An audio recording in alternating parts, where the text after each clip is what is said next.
Good morning বন্ধুরা, আজকের mini ব্লগটা সকাল থেকেই শুরু করছি। মুখ হাত পা ভালো করে ধুয়ে মুখে একটু ক্রিম লাগিয়ে নিলাম।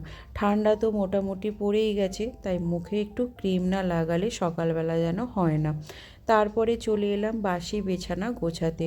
ঘর বড় হোক বা ছোট, সুন্দর করে যদি গুছিয়ে রাখা যায় তাহলে কিন্তু ঘর দেখতেও বেশ ভালো লাগে আর মনটাও বেশ ভালো লাগে। ঘরের মধ্যে বিছানাটা যদি সুন্দর করে গোছানো না থাকে তাহলে যেন মনটা ঠিক ভালো লাগে না। তাই সমস্ত বিছানা সুন্দর করে গুছিয়ে রাখলাম। তারপর চলে এলাম আলমারির শোকেস এগুলো ভালো করে ঝাড়পোছ করতে।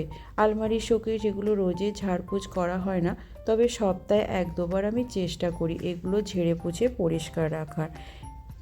সমস্ত কিছু ঝেড়ে পুছে পরিষ্কার করে নেওয়ার পর আমি চলে এলাম ঝাঁট দিতে।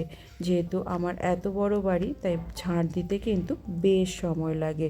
পুরো বাড়ি ঝাঁটা দেওয়ার পর চলে এলাম নাতা দিতে। নাতা ঝাঁটা দিয়ে এবার যাব রান্নার কাজে। এখন তোমাদের সাথে দেখা হচ্ছে সন্ধেবেলা। এখন বানাচ্ছি রাতের খাবার। রাতে হবে ঘুগনি আর রুটি। আমাদের বাড়িতে যেহেতু সবাই নিরামিষ খায়, তাই ঘুগনি নিরামিষই হবে। আর বরমশাই ঘুগনি হলে একটু ঝোল ঝোল ঘুগনি পছন্দ করে, তাই ঘুগনিতে একটু বেশি করে ঝোল রেখেছি।